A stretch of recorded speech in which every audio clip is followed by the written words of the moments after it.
Bonjour à vous tous et merci de regarder cette vidéo sur YouTube ou les réseaux sociaux. Et bienvenue à lecteur de Batterie Magazine. Aujourd'hui ensemble nous allons voir un sujet qui est super important et que l'on aborde très souvent quand vous venez ici en stage. Eh salut Patrick, bah bienvenue chez moi, hein. Ça a été la route? Ah ouais nickel, merci. Bon, c'est vrai que c'est un petit peu paumé ton coin, mais c'est joli. Bah ça pourrait être paumé, ouais, mais on est peinard. Un petit café? Ah oui carrément, merci. Alors si je me rappelle bien nos derniers échanges par mail, tu me disais que tu venais ici en stage pour déjà accorder ta batterie, donc t'inquiète on va s'occuper de ta titine, bosser coordination pied-main, rapidité du pied, revoir les bases, surtout tout ce qui est rudiment, etc. Et surtout, ouais, c'est ça, et surtout apprendre des nouveaux gros plans qui envoient bien, quoi, des gros breaks de la mort qui tuent, histoire de foutre des grosses claques à tout le monde, c'est ça?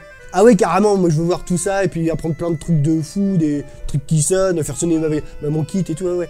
Alors tu vois par exemple tu t'es Easy Gospel Shop, Linear Triplet Fill, des breaks de la mort qui tue et tout, ça j'y arrive, ça passe, c'est pas trop dur, ça va, c'est cool. Alors par contre, je sais pas si tu vas me prendre pour un débile ou si c'est normal ou quoi, mais dès que je veux les mettre en musique, que je veux les placer, alors soit sur de la musique ou avec mes potes quand je joue avec mes potes, bah, je me décale, je sais pas trop où les commencer en fait, c'est un peu bizarre hein. Bah, donc résultat, bah, j'ose pas les jouer, parce que sinon je plante tout le monde, puis de toute façon ça passe pas.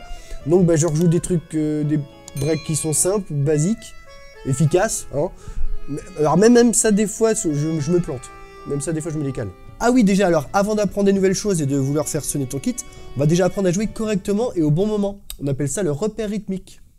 Juste une petite parenthèse après ce magnifique jeu d'acteur. Non, c'est juste un message pour mon fils, pour Noé. Oui, Noé, papa t'as piqué ta casquette, les mignons, je sais. J'en avais besoin pour la vidéo. Donc ne t'inquiète pas, je la range tout de suite après dans ta chambre. Ok, ça marche. Allez, bisous mon pote, papa qui t'aime. Donc, le repère rythmique, c'est quoi?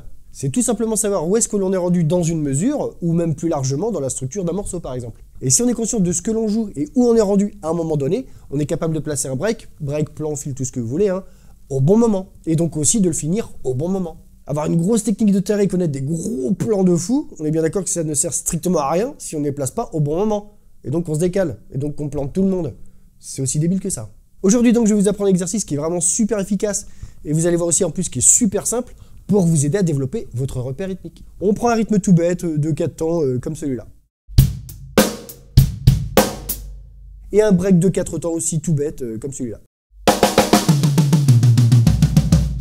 Le but est de faire apparaître ce break temps par temps dans le rythme, et en commençant forcément par la fin, donc sur le 4e temps. Bah oui, le but d'un break c'est d'annoncer qu'il va y avoir un changement juste après, comme par exemple de passer d'un couplet à un refrain, ou d'annoncer qu'on est à la moitié d'une partie par exemple.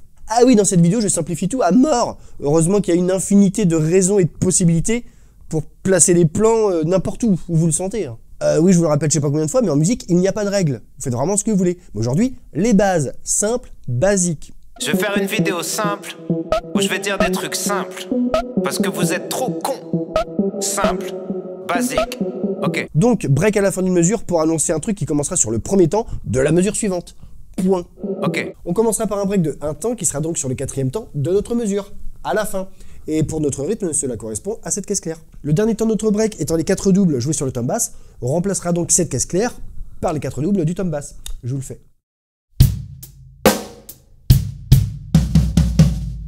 Et petit conseil astuce, entraînez-vous déjà à enchaîner ce break avec le premier temps de la mesure suivante, avec une grosse caisse charlet par exemple. Comme ça vous bosserez en même temps l'enchaînement rythme-break et l'enchaînement aussi break-rythme, le retour au rythme, plutôt que de voir ça après, gain de temps. On passe à notre break de 2 temps et on le commencera donc ici à la moitié du rythme, sur le 3e temps, qui correspond à la grosse caisse charlet. Et on remplacera donc ces 2 grosses caisses charlet par le tom médium, et que l'on enchaînera aussi par la suite avec notre tom basse, qu'on vient tout juste de placer juste avant.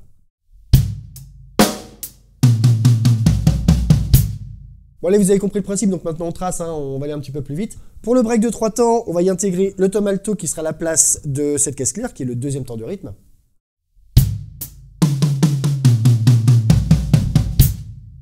Et enfin pour le break de 4 temps, on remplace intégralement toute notre mesure de rythme. Normal. On commencera donc sur le premier temps avec nos 4 doubles sur la caisse claire.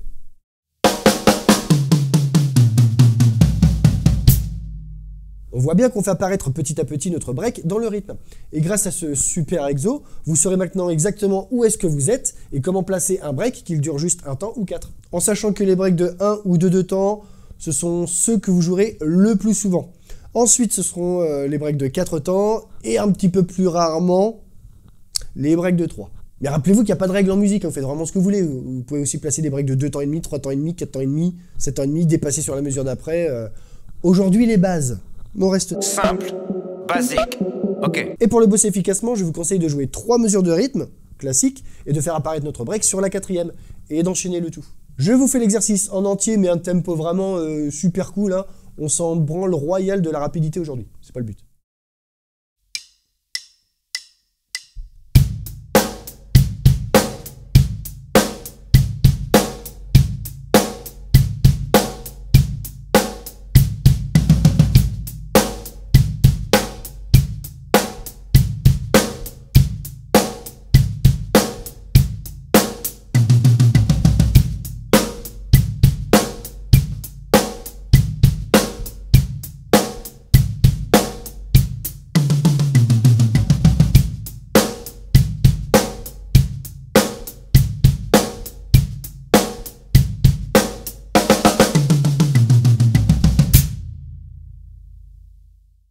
Et pour ceux qui trouvent cet exercice assez facile, ou même vous, à force de le faire, vous trouvez ça assez facile, vous pouvez passer à l'étape supérieure en jouant des rythmes un peu plus complexes, avec des breaks un peu plus techniques. Ma chaîne est remplie d'exemples de breaks, de linear triplet fill, de gospel chop, de tout ce que vous voulez, et pour tous les niveaux. Donc allez y faire un petit tour, regardez les vidéos que vous voulez, et n'hésitez pas à laisser un petit pouce en l'air au passage. Merci. Et voilà, c'est déjà la fin de cette vidéo, j'espère sincèrement qu'elle vous a plu. Je le répète encore une fois, mais de toute façon, je pense que je vais le répéter à chaque fois. Le petit pouce en l'air si elle vous a plu, merci beaucoup. Et on n'hésite pas à s'abonner, hein, si ce n'est surtout pas déjà fait. Avec la petite cloche pour avoir toutes les petites notifs. Et n'hésitez surtout pas à me contacter pour réserver votre stage ici, pour que je vous envoie toutes les informations par mail. décliconline@gmail.com. Un énorme merci et un gros bisou à toutes celles et tous ceux qui me soutiennent, soit sur Tipeee ou sur Utip. Et comme d'habitude, commencez doucement, soyez patients et surtout, faites-vous plaisir. Bye.